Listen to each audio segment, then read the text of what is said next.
What is up, guys? Welcome back to another episode of the Cartoon Conference. Last time we talked about Gravity Falls. If you haven't already, but that seems like your cup of tea, you should go check that video out. But right now, let's go ahead and talk about Chowder. Yes, come on and see what's cooking, because that show is funny as hell to me.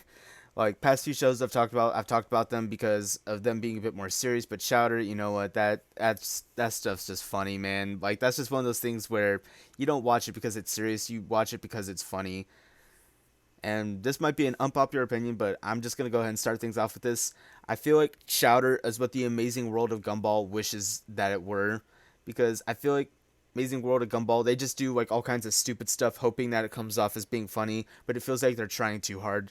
Versus Chowder, where it feels like they'll do a bunch of stupid stuff, but they do it in like such a casual way, where it's almost like they're kind of acknowledging it too. So I feel like that's where they get away with it. And on top of that, speaking of acknowledging things, I don't think that I will ever see a show that breaks the fourth wall better than Chowder.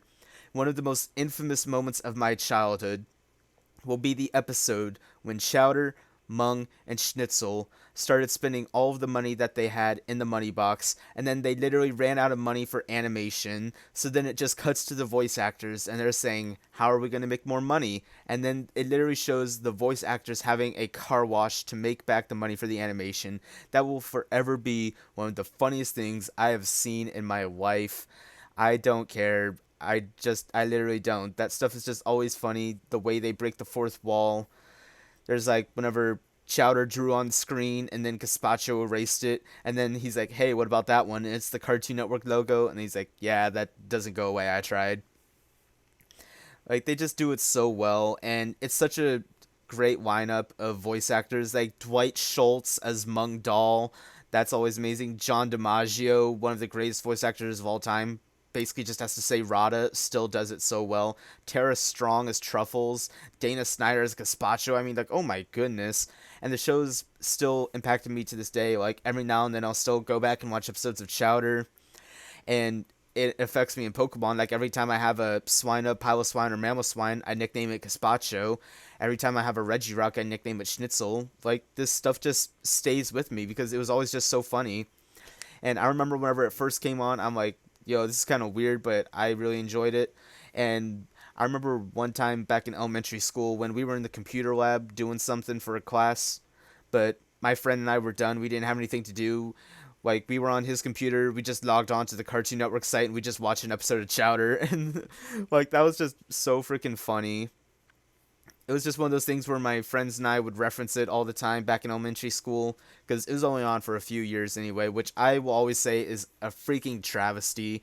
Like Chowder was literally a show sent down to us from the gods, and you know what? We did not appreciate it well enough. It was ahead of its time, and we did not appreciate it, so it was taken away from us. And I am just forever disappointed in humanity for not appreciating such a godsend well enough.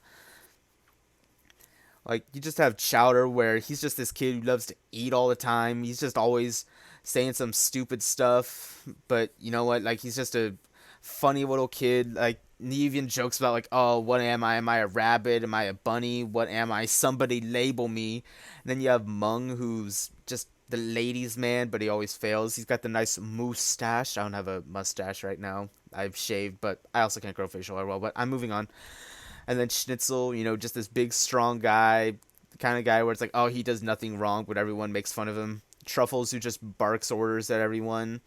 I think Gazpacho is just like this nice, weird guy.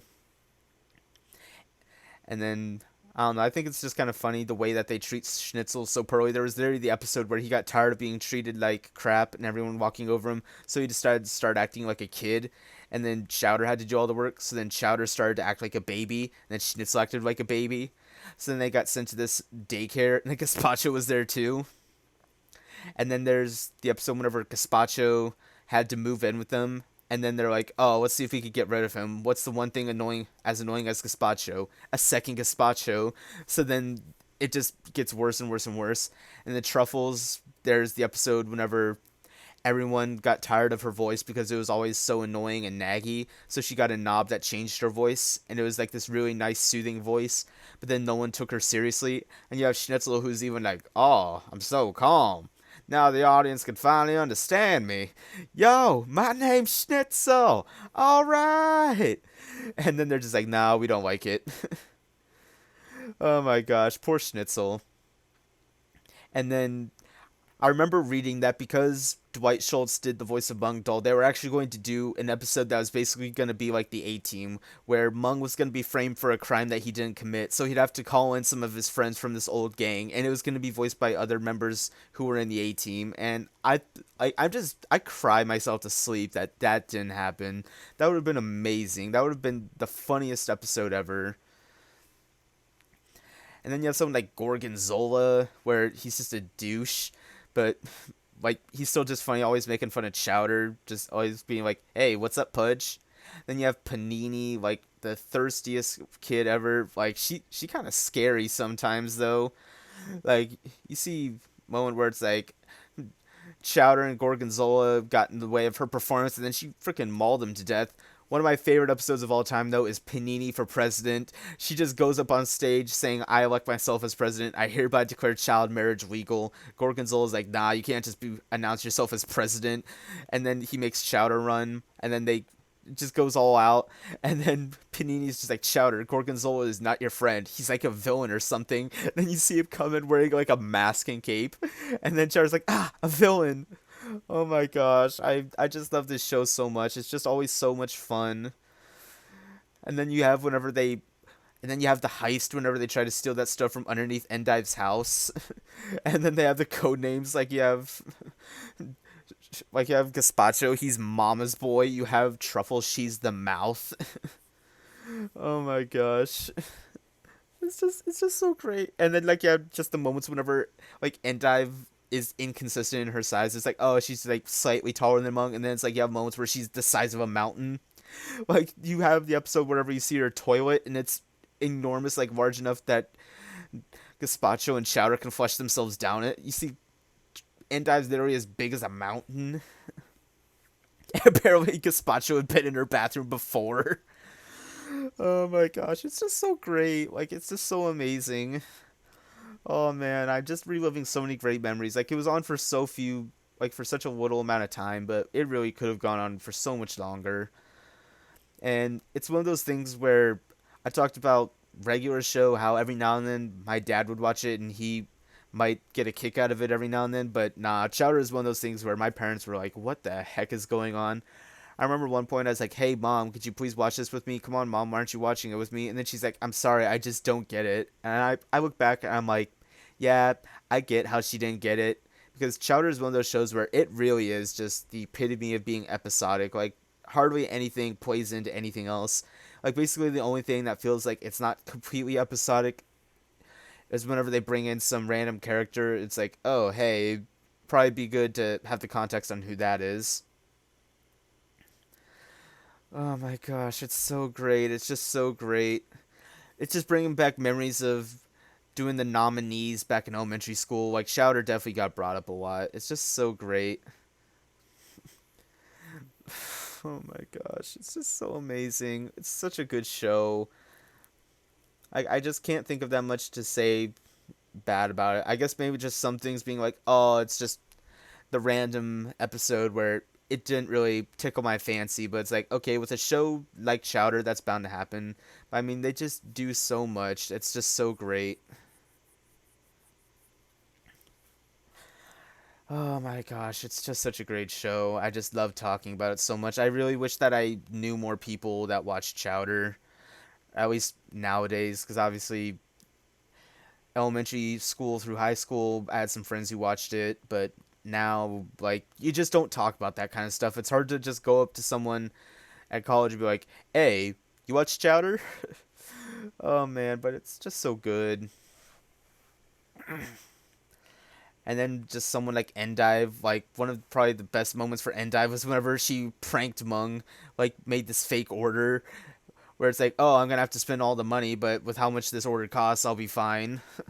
And then he spent all of his money, and then he lost everything. Like that was all just Endive pranking Mung. And then eventually she feels bad because she thinks that she killed Mung.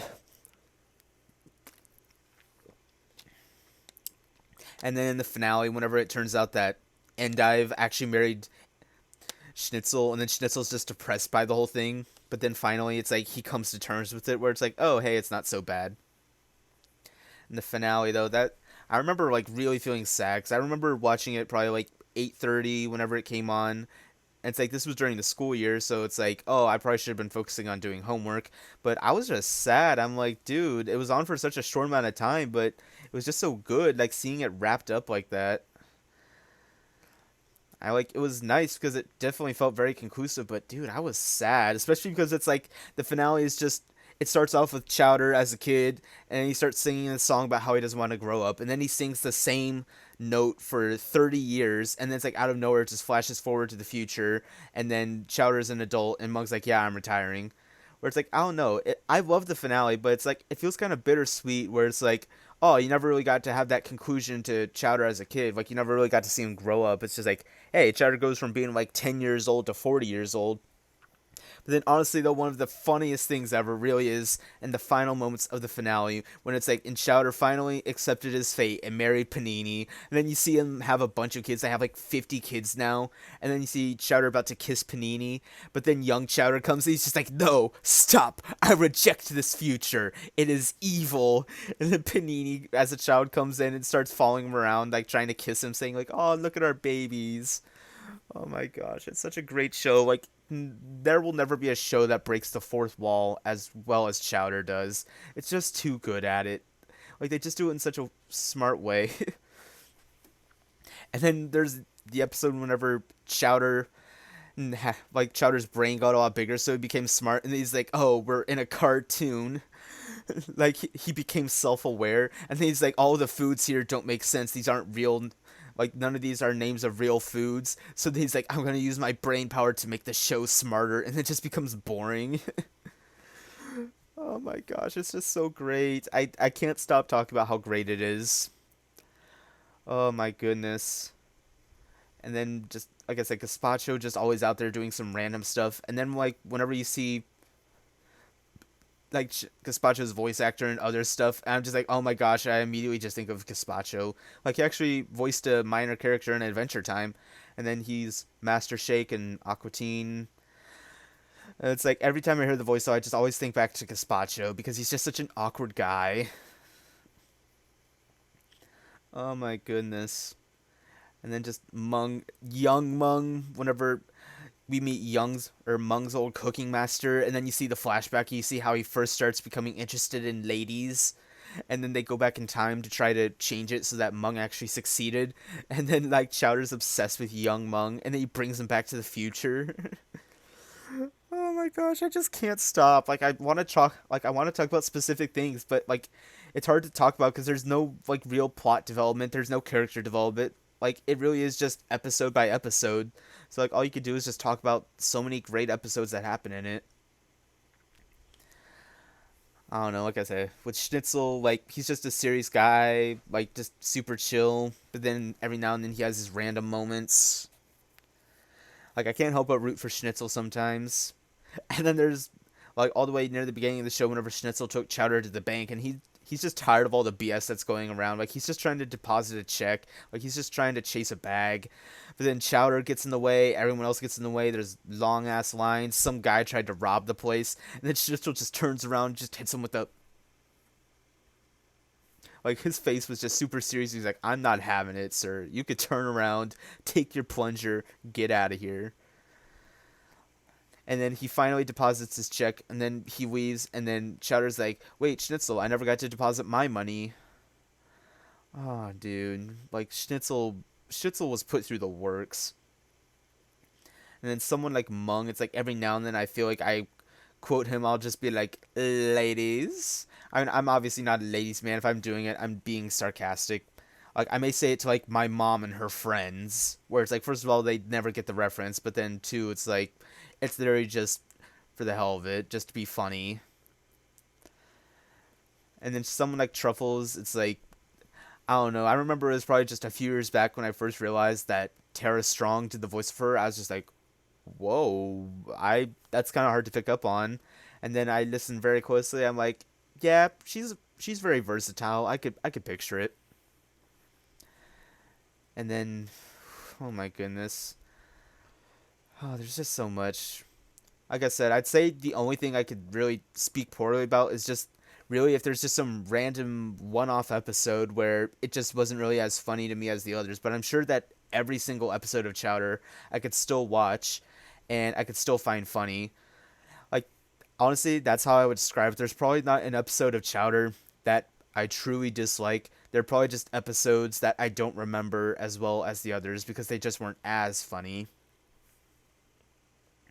It's just such a good show, man. I will just always love it. I will defend that show until the day I die. Someone wants to try to fight me on it, I will fight you on it. I will debate you. I will bring out every single fact in the book. I will show you the Carfax. I will defend this show and let you know why it's great. I'm gonna fall over. Okay, yeah, it's just a great show. How long have I been talking for? Yo, let's spend another minute or so talk about it because it's just a good show. In case I have not said it enough times, I should have kept a counter. I did not realize I'd say it so many times. I should have kept a tally of how many times I say it's a great show or some variant. But it is. It is a great show. Like I just have so many good memories. Like the episode where that I was talking about that my friend and I watched during school one time. It was like it was the episode whenever Gaspacho thought that his mom had been kidnapped, so then he teams up with his neighbor to try to find her. Like just that episode will just have me pissing my pants, figuratively, of course. But it's just so good. Like I just remember after my friend and I saw that episode, we just referenced it all the time because it's like it starts off with Gaspacho having this dream sequence of him fighting ninjas, and he's like, flying ninjas, even worse than regular ninjas. And it turns out it was all just a dream. And then he wakes up, and then Mung's there at the stand. He's like, sorry, Mung, I gotta go. I gotta get home before the bullies get out of school. And it's just a bunch of little girls. Like, every time I watch that episode, I have to rewind that, like, 5 times before I can finally stop laughing at that scene. And then just him interacting with his neighbor, because it's like Gaspacho just being weird, and then Gaspacho's neighbor just kind of being paranoid and dumb. And then the whole time it's like his mom was home, like she was just out getting groceries. But then it turns out that ninjas actually kidnapped his blankie.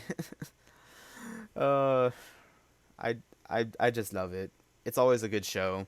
It was on for such a short amount of time, but it was just so good. Like, I know that they're never gonna bring the show back. I know that that's never gonna happen. But you know what? Maybe it's for the best because I feel like if they did, like what is it? The show came on in 2007, I think. It ended in 2010. So if they ever did bring it back, like so much has changed. Like there's so much stuff that you're not allowed to do on TV anymore. It feels like the bar for comedy has just been lowered so much that Chowder would not do as well as it did. Like if it started in 2007 and went all the way up to like 2016, I guarantee it would have been good that whole 9 years. But nah, if it rebooted now, it would not be as good, and it would make me cry inside that such a beloved childhood show just fell through the grate. But oh well. Chowder, great show. I miss you, buddy. Have fun being the new cooking master. Say hi to Scraps for me. So yeah, that's gonna wrap things up for it right there. Bit shorter than the other ones, but again, Chowder really doesn't have as much plot or character development to go through and try to analyze. So hopefully you enjoyed the video. If you haven't already, hit that like button. Greatly appreciated support. If you're new and you like what you see, feel free to go ahead and subscribe. And I'll see you guys where we talk about cartoons and confer on it, even though it's not much of a conference because it's just me. But I will see you guys next time. Bye!